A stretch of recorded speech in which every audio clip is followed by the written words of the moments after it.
잠언 1장 1절에서 9절까지는 잠언 전체의 서론 부분입니다. 하나님의 말씀이 주시는 유익이 무엇인지를 이제 알려주는 그것이 핵심입니다.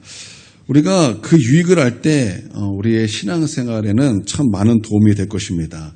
한 번은 디모데전서 4장 말씀을 묵상하며 기도할 때입니다. 말씀 내용은 이와 같습니다. 말과 행실과 사랑과 믿음이 믿는 자의 본이 되라는 그런 말씀이었습니다. 이제 그 말씀을 가지고 하나님 앞에 깊이 묵상하고 그 말씀을 붙잡고 기도할 때 1시간 정도가 지났습니다. 1시간 정도가 지났는데 제 마음속에 어떤 말씀이 막 생각이 나는 거예요. 새벽 예배에 빠지지 말고 나가라. 이런 종류의 말씀이 막 생각이 나는 거예요. 그러나 그것은 하나님의 음성이 아니에요. 그래서 하나님 앞에 더 매달려서 기도하였습니다. 하나님, 믿는 자의 본이 되기 위하여 어떻게 해야 됩니까? 말과 행실과 사랑과 믿음에 있어서 믿는 자의 본이 되는 것, 하나님 어떻게 하면 되겠습니까? 이 말씀을 붙잡고 또 하나님 앞에 더 깊이 기도하다가 한 시간이 더 지났습니다. 그때 한 세밀한 음성이 제 안에서 들려왔습니다. 너가 나와 함께 할 수 있겠냐? 이제 그런 하나님의 음성이었습니다. 그러니까 믿는 자의 본이 되기 위해서 하나님은 하나님과 함께하는 임재와 동행을 말씀하신 것입니다. 제가 그 음성을 듣자마자 하나님 앞에 대답했어요. 네. 하나님, 우리 하나님과 일평생 하나님과 동행하겠습니다. 하나님과 함께하겠습니다. 네. 내가 그렇게 하나님께 고백하자마자 터져나온 눈물로 정말 하나님 앞에 말할 수 없는 은혜 가운데 그런 깊은 임재 가운데 있었습니다. 그러고 나서 이제 제가 무엇을 해야 될지를 이제 명확하게 알게 되었습니다. 그리고 이제 다음 날이 되었습니다. 이제 다음 날이 주일이었어요. 이제 주일날 교회 가기 전에 이제 CTS 방송을 딱 틀었습니다. 그때 이제 대전 중문교회 정경돈 목사님이 이제 설교를 이제 하시고 계셨어요. 근데 참 희한해요. TV를 틀자마자 목사님이 이런 설교를 하는 거 정말 TV를 딱 틀었는데 틀자마자 여러분 마치 기다렸다는 듯이 러분 이런 것이 아니에요. 아니면 하나님 이렇게 아니라 바로 여러분부터 시작했어요. 여러분, 이 세상에서 가장 큰 축복이 있다면 여러분 그것이 무엇인지 아십니까? 성도들이 다 조용한 거죠. 목사님 얘기를 하는 거예요. 그것은 하나님이 우리와 함께 하시는 것입니다. 마치 하나님께서 어제 나에게 하신 하나님의 음성을 확증이라도 시켜주는 것처럼 그렇게 하나님께서 여러분 이 세상에서 가장 큰 축복이 무엇인가? 그것은 하나님께서 우리와 함께 하시는 것입니다. 이 말씀을 통해서 어제 저에게 하신 그 말씀을 확증시켜 주신 것입니다. 그러므로 저는 하나님이 나와 함께 한다라는 것, 하나님의 그 임마누엘, 하나님의 임재, 바로 그것이 얼마나 하나님의 축복이라는 것을 제가 알게 된 것입니다. 그리고 이것을 알게 되니까 이 임마누엘, 하나님의 임재, 하나님이 나와 함께 하시는 것이 얼마나 즐거운지, 얼마나 기쁜지. 그전에는 그냥 그렇게 했어요. 그냥 성령의 인도를 따라서 그렇게 하나님과 동행하고 하나님과 함께하고 하나님 임재 가운데 가고 그냥 하나씩 배운다 이렇게 하면서 하나님 앞에 섰는데 우리에게 가장 큰 축복이 무엇인가? 하나님이 나와 함께하는 것이구나. 그것을 알게 되니까 그렇게 즐거울 수가 없어요. 그래서 저의 신앙생활에는 이것을 알게 되고 나서 얼마나 저의 신앙생활에 큰 도움이 되었는지 이거는 말로 표현할 수 없는 그런 도움이 된 것입니다. 여러분 바로 잠언 서론은 바로 이런 거예요. 우리로 하여금 이런 유익이 있습니다 이렇게 말을 하면서 우리의 귀를 쫑긋 세워 하나님의 말씀을 듣게 하는 것으로 잠언이 시작된다라는 거예요. 그래서 잠언은 이렇게 시작되면서 이러이러한 유익이 있음을 알려주면서 진정한 지혜가 무엇이냐? 그것은 이제 7절에 있는 말씀인데요.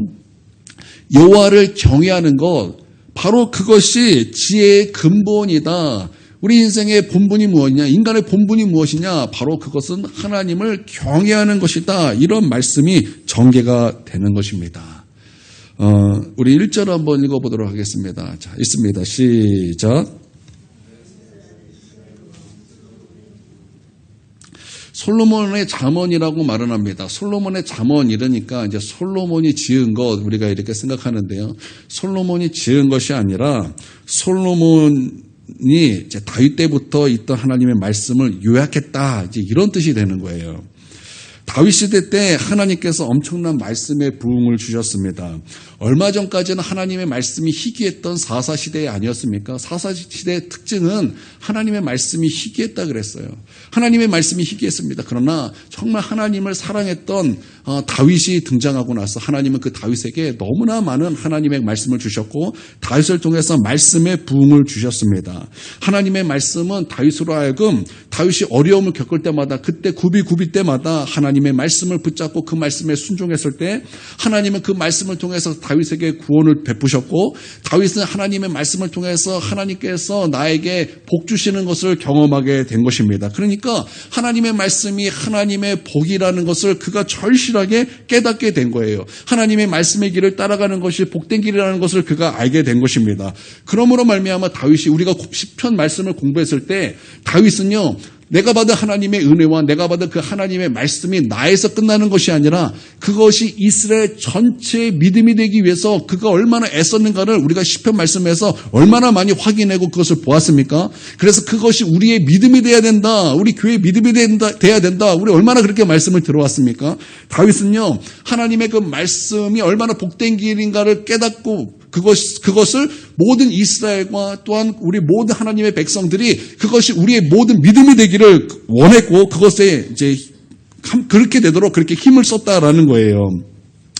이것이 하나님의 뜻인 것을 다윗은 분명히 알았기 때문입니다. 그래서 성도들도 하나님의 복을 받을 때 두 가지 태도가 분명히 나타나는데요. 첫 번째는 하나님께서 나를 축복하셨으니까 이제는 복을 즐기며 살자 생각하는 그런 사람입니다. 강금성 목사님이 심무하는 그 신부동 교회에 한 지사님이 한 분 계셨습니다. 그 지사님이 이렇게 하나님 앞에 기도를 했습니다. 하나님, 나에게 좀 복을 주십시오. 나에게 복을 주시면 나 정말 제대로 한번 예수님 믿어볼랍니다. 그렇게 하나님 앞에 기도하면서 하나님 앞에 10억을 기도했다라는 거예요. 여러분, 용기를 내서 기도하시길 바랍니다. 그렇게 이분이 이제 하나님 앞에 하나님 10억 주십시오. 나 이 사업하는데 하나님 나에게 그런 기적을 나타내 주시면은 나 하나님 정말 제대로 한번 믿어보겠습니다. 그렇게 하나님 앞에 간절히 기도했다라는 거예요. 여러분 때로는요 하나님께서 우리가 간절히 기도하면 우리의 기도 때문에 하나님께서는 응답해 주십니다. 그래서 하나님께서 이분이 믿음이 없지만 그렇게 간절히 기도하는 것을 통해서 하나님께서 그분에게 기도 응답을 부어주셔서 정말 하나님께서 그 기도한 그 금액대로 하나님께서 10억을 주셨어요. 그래서 이분이 하나님께서 나의 기도에 응답해 주셨고 하나님께서 내게 복을 주셨다 그러고 너무나 기뻐했답니다. 그래서 처음에는 그렇게 막 정말 할렐루야 그러면서 이제 교회를 다니다가 점점 시간이 지나니까 이게 점점 주일 성수를 빼먹기 시작하고 교회도 빠지기 시작하고 기도도 안 하기 시작하더니 결국에는 교회를 떠나고 하나님을 떠나게 되었다라는 거예요. 그러니까 이분은 무엇이냐? 하나님께서 주신 복을 붙잡다가 그만 그 복을 주시는 그 하나님을 잃어버리게 되었다라는 것입니다. 여러분 하나님께서 주신 그 복 붙잡았다가 하나님을 잃어버렸으니 그것이 축복입니까? 저주입니까? 그건 축복이 아니라 오히려 저주를 받게 된 것입니다. 여러분 나중에 솔로몬도 그러지 않습니까? 여러분 그가 하나님 앞에 지혜의 복을 받았습니다. 정말 전무후무한 정말 그전에도 그 후에도 없을 그런 지혜를 하나님께 받았다라는 것입니다. 그런데 그가 그 지혜를 의지하고 살다가 그 지혜를 주신 그 하나님을 어떻게 됐어요? 놓쳐버린 거예요. 그래서 그 지혜를 의지하고 그가 한 것이 무엇입니까? 하나님께서 그렇게 하지 말라고 한 것을 해버린 거예요. 그것이 무엇이냐면 이방 여인과 결혼하지 말라는 그 하나님의 말씀 앞에 자신의 지혜를 더 내세우다가 이방 여인들을 자기 아내로 맞아들였습니다. 그래서 그 이방 여인들이 솔로몬에게 무엇을 했냐면 솔로몬의 그 마음을 움직여서 솔로몬의 마음을 돌이키게 했어요.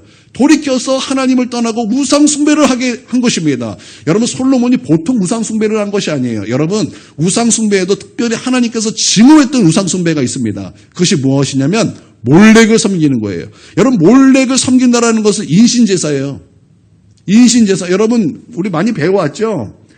몰렉에게 드린다라는 것은 형상의 소예요. 그 소가 있어요. 그리고 손이 있다만 해요. 그리고 소 밑에는 뭐가 있어요? 장작을 태울 수 있는 커다란 구멍이 있어요. 그래서 그 구멍에다가 태울 수 있는 모든 것을 다 때려 박습니다. 그리고 불을 태워요. 그럼 불이 활발 타니까 손이 어떻게 돼요? 빨갛게 달가져요. 그러면 그 위에다가 이제 어린아이, 그러니까 이제 아기 때부터 12살 미만까지 이제 귀족이면 귀족, 왕족이면 왕족일수록 좋아요. 그래서 그 자녀를 거기에 이제 몰래게 인신제사로 바치는 거예요. 그러면 그 아이가 그 뜨거운 불 속에 있으니까 어때요? 뭐 펄쩍펄쩍 뛰는 거죠. 펄쩍펄쩍 뛰는데 그 앞에 무엇을 세워놓냐면 오케스트라를 세워놓습니다. 오케스트라를 세우면은 이 아이가 막 소리를 지르면 오케스트라 소리 때문에 소리가 들려요, 안 들려요? 안 들려요. 그리고 멀리서 부모님들이 이제 이렇게 보는 거예요. 아, 우리 아들 신나하는구나. 우리 아들 저렇게 기뻐하고 춤을 추는구나. 지금 뜨거워서 펄쩍펄쩍 뛰는데 뒤에서는 아, 우리 아들 지금 이 몰래개개 제사를 하는데 그렇게 저렇게 기뻐하고 즐거워하고 춤을 추는구나. 그렇게 인신 제사를 드리는 게 몰래기예요. 근데 솔로몬이 뭘 했어요? 바로 그 몰래개 제사를 드렸어요. 누가 그 일을 했어요? 솔로몬이 자기 지혜 믿고 하나님께서 하지 말라고 했는데 이방 여인들을 외교 정책이라는 그 이유로 수많은 이방 여인들을 자기 아내로 맞이함으로 말미암아 그 이방 여인들의 솔로몬의 마음을 돌이켜서 그렇게 했다라는 거예요. 그러면 여러분 솔로몬은 도대체 무엇을 의지한 것입니까? 하나님께서 주신 복을 의지한 겁니까? 아니면 그 복을 주시는 하나님을 의지한 것입니까? 하나님께서 주신 그 복을 의지하다가 저주를 받은 거죠. 그가 마지막에 돌아와서 이렇게 좋은 말씀을 우리에게 남겼지만 그는 그 많은 젊은 날을 하나님을 떠나서 우상숭배의 삶을 살았다라는 거예요. 여러분, 그거 되겠습니까? 그런데 많은 성도들이 하나님의 말씀을 대할 때 이러한 태도로 대한다라는 거예요. 하나님께 엎드려 기도하는 거예요. 하나님께 나와서 복을 구하는 거예요. 그렇게 복을 받았어요. 복을 받으니까 이제는 어떻게 살겠다는 거예요? 이제는 하나님께서 내게 복을 주셨으니까 이제는 그 복을 즐기면서 살겠다. 그러면서 복을 주시는 하나님을 의지하는 것이 아니라 하나님이 주신 그 복을 의지하다가 하나님을 떠나는 사람, 이런 태도를 가진 그런 성도들이 있다라는 거예요. 이게 첫 번째예요. 두 번째는 하나님께서 내가 고생할 때 붙들었던 그 말씀을 더 부흥시키라는 뜻으로 그것을 믿고 말씀에 더 열을 올리는 사람입니다. 여러분, 이런 태도를 가진 사람이 하나님의 뜻을 바르게 파악한 것입니다. 여러분, 다윗은 도망자 신분에서 그런 핍박과 고난 중에 있을 때 붙들었던 하나님의 말씀이 얼마나 나를 복되게 했는가, 그 말씀이 얼마나 나를 구원했는가, 그 말씀대로 사는 것이 얼마나 축복된 길인가를 그가 알게 된 것입니다. 그러므로 그것이 이스라엘의 믿음이 되기를 원했습니다. 그리고 그 말씀을 요약한 것이 무엇이냐? 그게 잠언이다라는 거예요. 그게 잠언이다. 먼저 솔로몬은 하나님의 말씀이 주시는 그 유익에 대해서 설명을 합니다. 2절을 한번 보도록 하겠습니다. 읽습니다. 시작.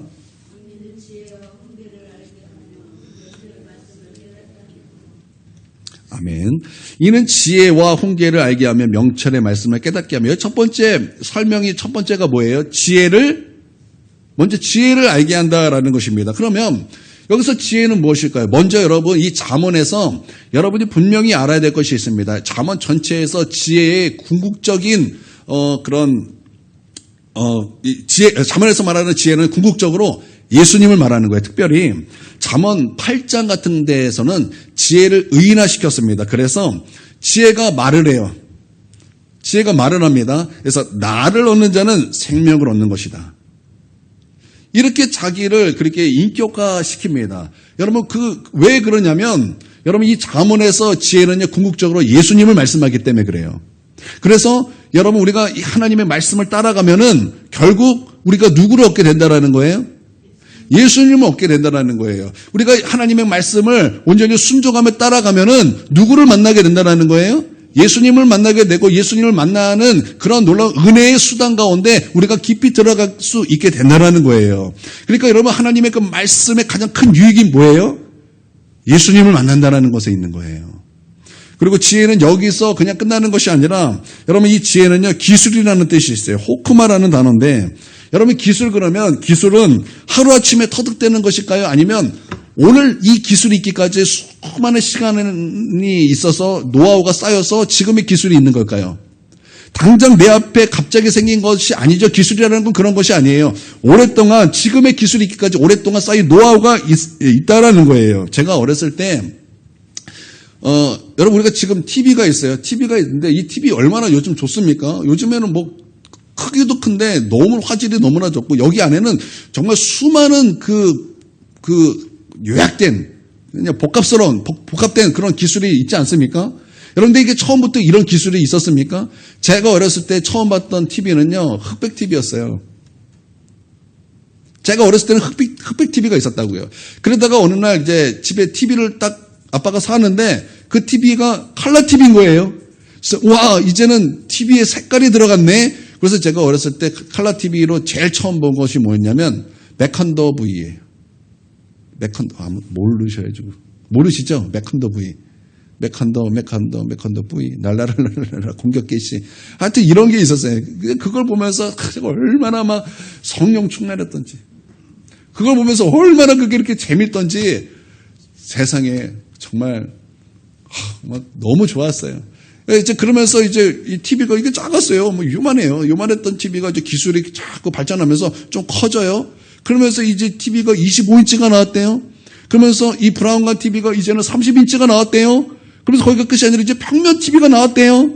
그러면서 이제 가장 큰 TV가 몇 인치냐? 42인치래요. 근데 얼마 지나니까 40인치가 조그만해졌어요. 지금은 뭐 70 몇 인치, 80 몇 인치, 100 몇 인치 얼마나 크게 나옵니까? 클 것뿐만 아니라 화질도 얼마나 좋습니까? 여러분 그렇죠? 기술이라는 것은 어느 한순간에 딱 나타난 것이 아니라 오늘 이 기술이 있기까지 오랜 시간 노하우가 쌓여서 오늘 우리가 오게 된 것입니다. 그래서 여러분 어떤 문제를 만날 때 그런 쌓인 노하우로 말미암아 문제를 해결하는 능력, 하나님의 말씀이 그런 지혜를 우리 가운데 주신다라는 거예요. 그러니까 우리 하나님의 그 말씀 가운데 여러분 그 말씀을 사랑하고 그 말씀을 여러분 안에 쌓고 쌓으면 이거 도대체 해결하지 못할 문제라고 생각했던 것도 그것을 해결할 수 있는 그 하나님의 지혜가 여러분에게 임한다라는 거예요. 할렐루야. 그래서 그 하나님의 말씀이 얼마나 우리 가운데 유익이 되는가 그러한 지혜를 우리 가운데 주신다 말씀하고 있는 것입니다. 그리고 여러분 이 지혜는요 여기서 그냥 딱 끝나는 것이 아니라 여러분 이 지혜는요 본질을 볼 수 있는 눈입니다. 솔로몬이 재판을 합니다. 재판을 하는데 진짜 엄마를 찾아주는 그런 재판을 합니다. 그리고 그때 여러분 솔로몬이 판결한 내용이 무엇입니까? 이 어린아이를 반으로 딱 잘라서 하나는 이 여자 하나는 저 여자에게 주라는 거예요. 아니 솔로몬이 매정해서 그런 판결을 내린 것입니까?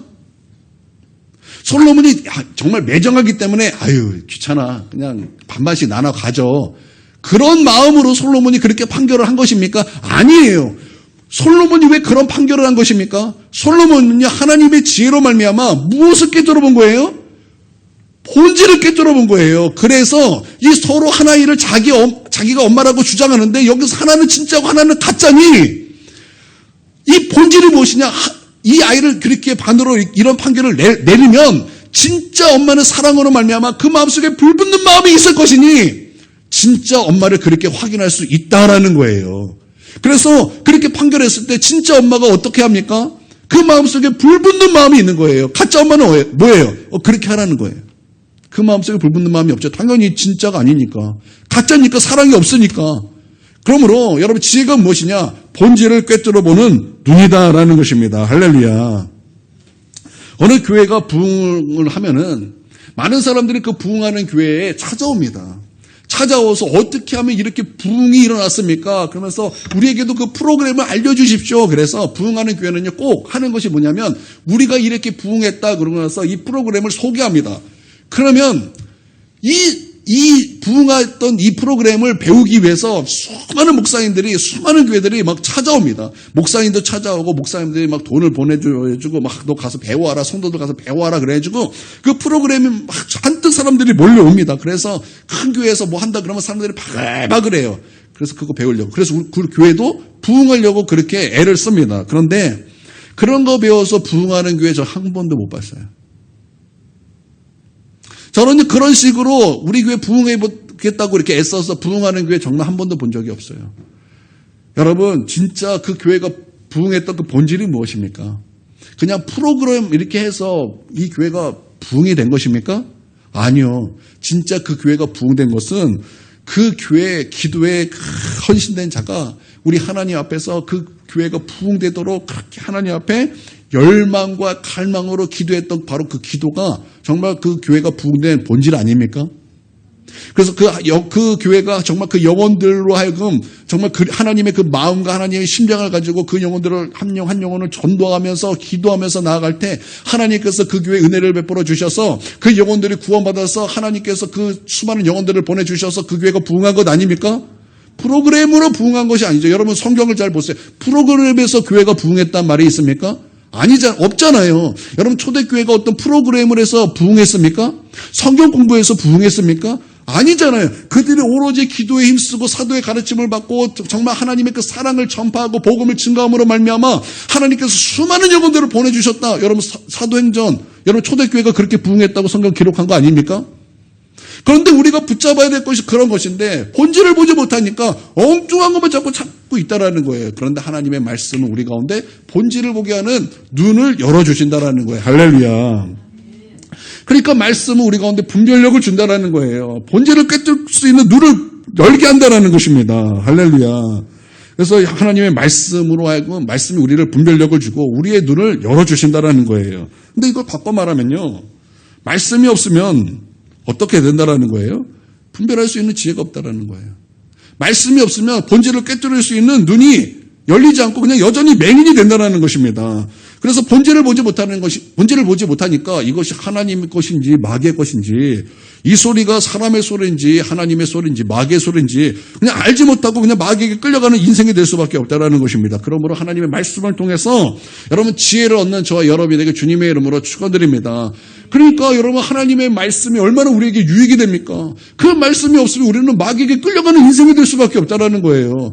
그 말씀이 없으면 우리가 지혜를 얻을 수 있는 그 길이 없다라는 거예요. 그게 없으니까 본질을 꿰뚫을 수도 없고 그게 없으니까 예수님께 나아갈 방법도 모르고 그게 없으니까 하나님을 경외하는 법도 우리가 알 수 없고 그게 없으니까 정말 하나님께서 주신 그 말씀을 통해서 문제 해결 능력이 우리 가운데는 하나도 없게 되는 거예요.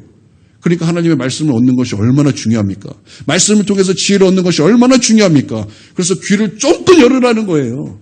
귀를 쫑긋 열고 말씀을 듣고 너의 마음을 활짝 열고 말씀을 받아들이고 하나님의 말씀을 너희 안에 쌓고 쌓으라는 거예요. 기술을 쌓아서 그 기술이 쌓여서 큰 기술을 만들어내는 것처럼 하나님의 말씀을 쌓고 쌓으라는 거예요. 그러면 어떤 문제를 만나든지 그것을 해결할 수 있는 지혜가 너희에게 있다라는 거예요. 할렐루야. 그래서 두 번째 또 유익을 말씀하고 있는데요. 지혜뿐만 아니라 훈계를 알게 한대요. 여러분 훈계라는 단어는요. 히브리어로 무사르예요. 무사르. 좀 말이 좀 웃기죠. 무사르. 무서러 약간 비슷한. 장난입니다. 무사르라는 단어인데 이게 뜻이 뭐냐면 징계, 책망, 경고 이런 뜻이 있습니다. 여러분 왜 징계합니까? 왜 하나님께서 왜 말씀으로 경고한다고 말합니까? 왜 말씀으로 징계한다고 말을 하는 것입니까? 잘못된 길을 가려고 할 때 바로 잡고자 주님께서는 그렇게 하신다라는 거예요. 너 지금 역주행하고 있어. 너 역주행하다가 사고 나. 너 그렇게 역주행하다가 사고 나서 너 죽어. 그러니까 돌이켜. 방향을 틀어. 방향을 틀어야 네가 살아. 방향을 틀고 가야 네가 가야 될 길을 갈 수 있는 거야. 그러기 위해서 하나님께서 우리를 훈계하신다라는 거예요. 그렇기 때문에 하나님께서 우리를 징계도 하시고 경고도 하신다라는 것입니다. 할렐루야. 여러분이 하나님의 징계를 내가 당한다고 생각할 때 여러분 기억하십시오. 하나님 내가 역주행하고 있었습니다. 하나님 내가 지금 방향이 다른 길로 가고 있었으니 하나님 나를 용서해 주십시오. 나는 여러분이 아픔을 경험할 때마다 고난을 받을 때마다 고통을 받을 때마다 어떤 질병이 찾아올 때마다 여러분 명심하십시오. 그것을 아프네 병원 가서 약 먹자. 여러분 그것만 생각할 것이 아니라 하나님 혹시 내가 우리 하나님 앞에 바른 길을 가지 못하고 있는 건 아닙니까? 하나님 무엇을 돌이켜야 됩니까? 그것을 깨닫게 해주십시오. 나는 이렇게 좀 성숙한 믿음이 우리 가운데 있어서 그것을 발견할 수 있는 저와 여러분이 되기를 주님의 이름으로 축원드립니다. 너 옳지 않은 길을 가고 있어. 너 이성 온전하지 않아. 그러니까 하나님 말씀 따라. 그렇게 우리 하나님께서 우리를 이렇게 책망하신다라는 거예요. 성경에는 이런 말씀이 있습니다. 너희가 볼 때는 필경 좋은 길 같고 생명의 길 같지만 하나님 보실 때는 그 길은 망하는 길이다. 사망의 길이다. 여러분, 우리의 이성은요, 정말 불완전해요. 우리는 이것을 옳다라고 생각했어요. 근데 시간 지나고 보니까 그것은 틀린 거였구나. 여러분, 그렇게 생각할 때가 얼마나 많습니까? 지금은 이것이 맞다고, 그런데 누군가가 지혜자가 그건 아니야 라고 말하면 막 얼굴이 시뻘개져가지고 막 싸우지 않습니까? 싸움닭처럼 막 싸우잖아요. 먼저 하나님의 말씀으로 지혜를 받은 사람이 아니야, 그것은 다른 거야, 그렇게 하면 안 돼 이렇게 말해도 우리는 그것을 이해하지 못해서 막 얼굴이 시뻘개지면서 막 그 사람과 싸우면서까지 내 생각을 막 관철시키려고 그러잖아요. 그렇죠? 그런데 시간이 지나보세요. 그런 내 생각이 얼마나 틀렸고, 그러므로 내가 얼마나 지금 부끄럽다는 그런 일이 얼마나 많습니까? 10대 때는 내가 이것을 맞았다고 생각했는데 20대 되니까 내가 틀렸을 때가 얼마나 많습니까? 20대는 내가 이것이 맞다고 생각했는데 30대 보니까 그것이 틀렸어요. 30대는 맞았다고 생각했는데 40대 그것을 보니까 틀린, 그래서 후회하는 그런 일이 얼마나 많냐 이 말입니다. 또 우리가 100번 양보합시다. 이 땅에서는 정말 한 번도 후회함 없이 정말 올바른 결정으로 착착착 그래서 잘 살아왔어요. 그래서 마지막에 이제 유언하기를 나 진짜 잘 살았어. 나 정말 성실하게 잘 살았고 나 정말 정말 진짜 아주 100년의 시간을 알차게 한 번도 게으름 없이 그렇게 잘 살아왔어. 그렇게 해서 난 그래서 이제 만족스러워. 그러고서 깨꼬닥 죽었어요. 죽었는데 하나님 심판대가 있네요. 하나님 심판대 앞에 섰더니 내가 살아왔던, 내가 정말 맞았다고 생각했던 모든 것이 다 틀려버린 거예요. 그래서 그 하나님의 심판대 앞에서 얼마나 후회하는 사람이 없겠냐 이 말이에요. 없겠냐 이 말이에요. 그러므로 우리의 이성은요 완전하지 않아요. 그래서 우리의 인생이 아니죠. 우리의 이성은요 불완전하다고요. 그래서 우리에게 무엇이 필요해요? 하나님의 책망이 필요하고 하나님의 훈계가 필요하다는 거예요. 돌아서라.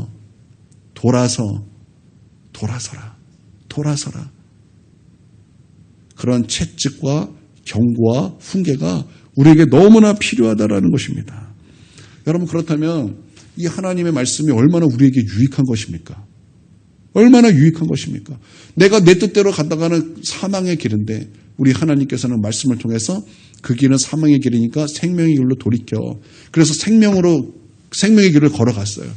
그때 그 마지막에 하나님의 말씀을 따라 이 생명의 길로 가서 우리 하나님의 그 생명으로 성공한 그 인생이 하나님의 심판대 앞에서 얼마나 영화롭겠냐 이 말입니다.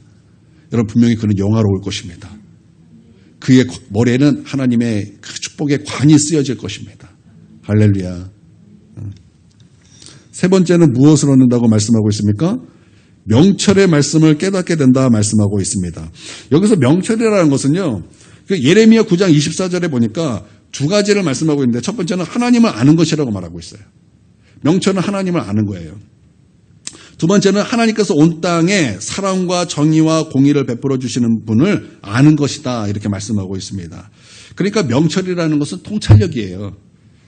그 단어 뜻이 그래요. 그래서 선과 악을 구별할 수 있는 통찰력, 분별력, 이제 이런 뜻이 있습니다. 이 명철은요, 이제 우리가 이제 밤에 어떤 사람을 만나야 하는지, 혹은 자녀들의 진학을 위해 어떤 결정을 해야 하는지, 성경에서 이거 우리 가운데 떡 부러지게 말씀하는 거 아니잖아요. 그렇죠?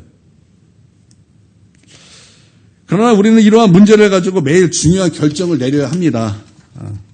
또 어떤 사람이 동업하자고 하는데 이거 해야 되는지 말아야 되는지, 여러분 그거 성경에서 찾을 수 있어요?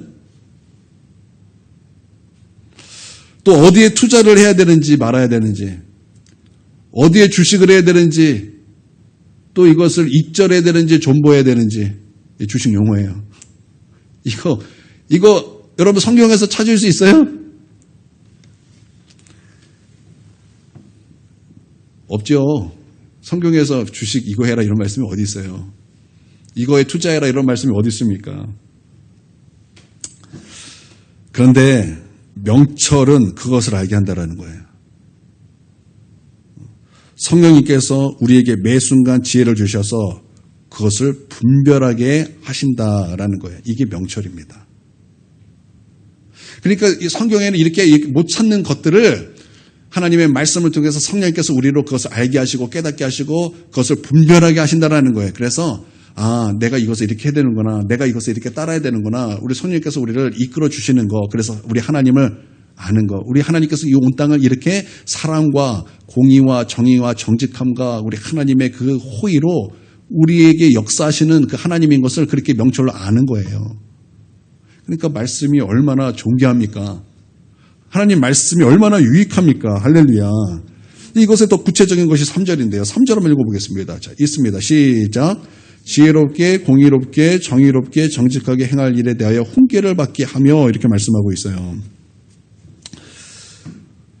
지혜롭게 공의롭게 정의롭게 정직하게 행한 일에 대하여 이제 바르게 교훈한다라는 것인데요. 전도를 한번 예를 들어보도록 하겠습니다. 우리가 우리도 정말 무식하게 할 수 있습니다. 우리가 모란시장에 가면은 이제 이러신 분 많이 우리가 보게 됩니다. 예수천국 불신지옥 우리가 이렇게 곱게 얘기하는 것이 아니라 가면요 사람들 접근하지 못할 철조망에 들어갑니다. 봐서 알아요. 그래가지고 메가폰을 딱 잡습니다. 예수, 천국, 불신, 지옥뿐만 아니라 차를 돌아다니면서 예수, 천국, 불신, 지옥 이것을 있는 대로 이렇게 소리를 이렇게 딱 내요. 제가 이분들을 만나본 적이 있어요. 우리 노예에 계셨거든요. 우리 사모님도 한번 만나서 같이 봤던 것 같은데. 이분들을 이제 그렇게 전도하시는 분들을 제가 이제 대거 이제 우리 노예에 계셨기 때문에 한번 만났어요. 이제 그분들하고 이제 같이 얘기도 하고 이제 같이 있으면서 제가 느낀 것은 그래요. 바르지 아니하다. 그분들은 바르지 아니했다. 그분들의 전도는 참 좋았어요. 그런데 그분들의 전도는 영원 구령의 열정이 아니었어요. 그분들의 전도는 자기의였어요. 그래서 목사님들끼리 이걸 경쟁하고 이것에 대해서 했냐 안 했냐 그렇게 했다 안 했다 그걸로 논쟁을 하는 걸 내가 봤어요. 아니나 다를까 얼마 있다가 그분들 다 나가셨어요. 노예에서. 잘리신 건지 아니 그냥 본인이 나가신 건지는 잘 모르겠는데 안 가르쳐 주시더라고요. 예, 우리도 그렇게 할 수 있어요. 마이크 딱 들고 예수 천국 불신지옥 그렇게 외칠 수 있어요. 그러면 우리 자체는요 시원할 거예요. 크게 외치니까 시원할 거라고요. 시원하고 그렇게 외치면요 얼마나 핍박이 많고 조롱이 많겠어요. 그러니까 우리가 조롱도 당하고 핍박도 많으니까 하늘의 상이 큽니다. 우리는 스스로 막 좋을 수가 있어요. 그런데 여러분 그렇게 우리가 전도하면요 사람들이 예수님을 오히려 외면하지 않을까요? 오히려 사람들이 좀 예수님을 더 외면하지 않을까요? 너가 그렇게 전도하는 것을 보니까 내가 더욱더 예수를 믿지 않겠다라는 우리 사람들은요 반골 의식이 있어요.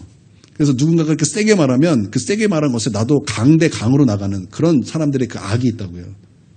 여러분 그렇게 하면요 사람들에게 오히려 예수님 외면하게 되는 꼴이 돼요. 차라리 정말 사랑으로 다가가서 어려운 사람 돕다가 그 사람들의 마음에 이제 녹아지고 감동받아서 그때 우리 교회 한번 같이 나가보실까요? 우리 한번 예수님 같이 믿어보시면 어떨까요? 우리 되게 어려우시고 고난 받고 이렇게 힘드신데 우리 교회 가서 한번 기도해 보실까요? 우리 하나님 우리 기도 응답해 주세요. 하나님 살아계세요. 우리 한번 교회 가요. 오히려 이런 것이 더 지혜로운 것 아닐까요? 지금 뭐가 맞는지 모르셔야죠. 모르겠는데요. 좀 그런 빛이 같은데.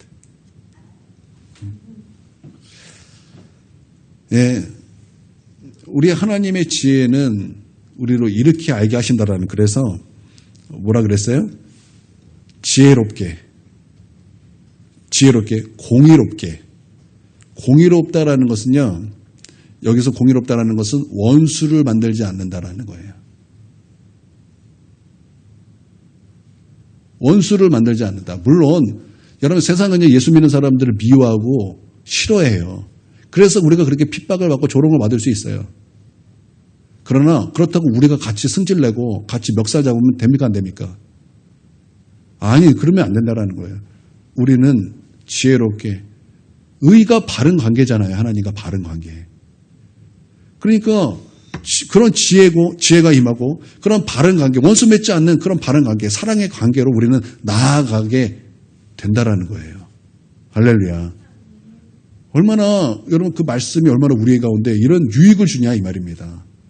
여러분 그러므로 나는 하나님의 말씀을 통해서 이런 유익을 얻어 지혜를 얻고 또 명철을 얻고 하나님의 그 훈계를 얻어서 여러분 이 생명의 길을 가는 데 있어서 정말 좌로나 우로나 치우치지 않고 하나님 기뻐하시는 그 모습으로 쭉 일평생 가는 저와 여러분이 되기를 주님의 이름으로 축원드립니다. 4절 5절은요. 읽어보겠습니다. 4, 5절 읽습니다. 시작. 어리석은 자를 슬기롭게 하며 젊은 자에게 지식과 근신함을 주기 위한 것이니 지혜 있는 자는 듣고 학식이 더할 것이요 명철한 자는 지략을 얻을 것이라. 이 말씀은 간단합니다. 은혜 위에 은혜라는 거예요. 은혜 위에 은혜. 어리석은 자는 슬기를 갖게 되고 슬기 있는 자, 지혜 있는 자는 더 큰 지혜를 얻게 된다라는 거예요. 그러니까 지혜 위에 지혜, 은혜 위에 은혜 위에, 은혜 위에 은혜라는 거예요. 그러면 하나님의 말씀은 이렇게 우리 가운데 은혜 위에 은혜를 베풀어 주심으로 말미암아 감추어졌던 진짜 하나님의 지혜를 우리 가운데 확 열어주신다라는 거예요. 그게 뭐냐? 6절, 7절인데 잠언과 비유와 지혜 있는 자의 말과 그 오묘한 말을 깨달으라. 여호와를 경외하는 것이 지식의 근본이거늘 미련한 자는 지혜와 훈계를 멸시하느니라. 우리 가운데 무엇이 열려요? 진짜 참된 지혜가 무엇인가? 하나님을 경외하는 것이 정말 바른 지혜다, 참된 지혜다라는 것을 말씀이 우리의 눈을 열어주신다라는 거예요. 맹인이었던 우리의 눈을 그렇게 활짝 열어주신다라는 것입니다. 할렐루야. 여러분 인간의 본분이 무엇입니까? 우리 하나님을 경외하는 것인 줄 믿으시기를 바랍니다. 여러분 이것이 우리의 절대 기준이 되어야 된다는 거예요. 여러분 우리가 피아노를 조율할 때 피아노는 한 음에 줄이 3개예요. 2개나 3개예요. 그래서 조율할 때는요. 그냥 아무거나 막 이렇게 조율하는 것이 아니라 한 음을 잡아서 그 한 음을 정확하게 기준을 삼아야 됩니다. 그 기준을 삼아서 5도 서클, 그리고 옥타브 이렇게 나누면서 조율을 시작해야 돼요. 5도 서클이라는 것은 도를 맞췄다면 도, 레, 미, 파, 솔 5번째 음이라는 거예요. 그렇게 한 음을 딱 절대 기준을 삼아서 그 음을 중심으로 그렇게 조율을 해 나가야 되는 거예요. 그러면 한 음이 절대 기준이 딱 서야 되는데 여러분 우리의 믿음의 절대 기준이 뭐예요? 하나님을 경외함이 돼야 된다는 거예요. 그 놀라운 지혜를 하나님의 말씀으로 우리에게 깨닫게 해주신다는 거예요. 우리의 눈을 활짝 열어서 인간의 본분이 무엇이냐? 하나님을 경외하는 것이다. 여러분 이 절대 기준을 세우게 하신다는 거예요. 여러분 우리의 절대 기준이 무엇입니까? 하나님을 경외하는 것입니다. 좌로나 우로나 치우치지 않냐고 하나님을 경외하는 것. 여러분 하나님 말씀이 우리를 그렇게 하신다는 거예요. 할렐루야. 그 성경에는요, 오늘 잠언에는요, 이제 이걸 이렇게 말을 하는데요. 미련한 자, 그러니까 어리석은 자랑 젊은 자랑 약간 동의어로 말을 합니다. 동의어로 말을 해요. 어리석다는 얼 플러스 석다 합쳐진 말이에요. 어리라는 건 뭐죠? 쉽게 말하면 이제 생각이에요, 생각. 석다는 뭐죠? 왜? 여러분 우리가 이제 겨울에 산에 가면은 이제 얼음 이제 눈이 이렇게 쫙 내려 있어요. 눈이 딱 내리는데 여기 위에는 눈인데 속부터 녹아내리는 그런 거 있죠. 속부터 녹아내리는 거 보셨죠? 그렇죠? 이게 석다예요. 뭐 이걸 어리석다라는 것은 무슨 뜻일까요? 생각이 겉모습은 이렇게 똑같아요. 근데 생각이 뭐예요? 비어있다는 거예요. 없다. 부족하다. 겉모습은 똑같은데 속은 부족하다. 이런 뜻이에요. 이런 뜻인데 이거를 동의어가 뭐냐면 젊은 자, 어린아이 젊다. 약간 잠언에서는 이렇게 같은 말로 이렇게 쓸 때가 너무나 많아요. 그래서 여러분 8절, 9절 이어서 보면은 이렇게 말씀하고 있어요. 내 아들아, 내 아비의 훈계를 들으며 내 어미의 법을 떠나지 말라. 이는 내 머리에 아름다운 관이요 내 목에 금사슬이니라. 이렇게 말씀하고 있습니다. 그러니까 여러분 우리 젊은이들, 우리 어린아이들, 우리 학생들 여러분 기억하십시오. 겸손하게 이거 받아들이셔야 돼요. 겸손하게 이거 받아들이셔야 된다고요. 아, 나는 어리석은 자다. 나는 겉모습은 지금 이제 어른이 되어가고 있고 겉모습은 이렇게 등치도 있지만 내 속 생각은 많이 부족하다. 여러분 겸손하게 이거 받아들여야 된다는 거예요. 그래서 내가 하나님 앞에 어떤 마음이 있어야 됩니까? 하나님, 나는 부족한 자입니다. 나는 어린아이와 같은 자입니다. 나는 하나님의 도움이 필요한 자입니다. 하나님 나를 도와주십시오. 여러분 우리가 가장 많이 해야 될 기도는 바로 이런 기도라는 거예요. 하나님 나는 어리석은 자입니다. 근데 이 어리석은 자는 그 마음속에 어떤 마음이 있어요? 아비의 훈계와 어머니의 훈계를 가볍게 여기는 마음이 있어요. 왜요? 어리석어서 그래요. 어리석어서 그래요. 우리 학생들 여러분 기억하세요. 아비의 교훈, 어미의 교훈을 멸시하지 마십시오. 멸시하지 마십시오. 그리고 우리 부모님 된 자는 여러분 하나님의 말씀과 같은 삶을 사십시오. 그래서 여러분의 그 말과 여러분의 행동이 하나님의 말씀과 더욱더 가까이 가십시오. 그래서 여러분의 가르치는 것이 권위 있는 자가 될 수 있도록 권위는 거기서 나오니까 여러분 그렇게 하십시오. 그리고 어린아이들은 겸손하세요. 나는 어리석은 자다. 지금 내가 맞다고 하지만 곧 6개월 뒤에 1년 뒤에 나의 생각은 너무나 틀린 생각이었다. 여러분 그게 젊은이들이라는 거예요. 그러니까 우리 아이들 자기 주장 너무 하지 마세요. 여러분보다 더 지혜 있는 여러분의 부모님의 말에 귀를 기울이세요. 할렐루야. 여러분 그러실 수 있기를 주님의 이름으로 축원드립니다. 그렇게 우리의 모든 방향을 어디에 맞춰야 된다고요? 하나님께. 방향이에요. 방향. 시선이에요. 이렇게 하나님을 경외하는 것에 여러분을 맞추십시오. 하나님의 말씀 앞에 여러분의 시선을 맞추십시오. 여러분 그럴 수 있는 저와 여러분에게 주님의 이름으로 축원드립니다. 아멘. 우리 9시까지 기도하도록 하겠습니다.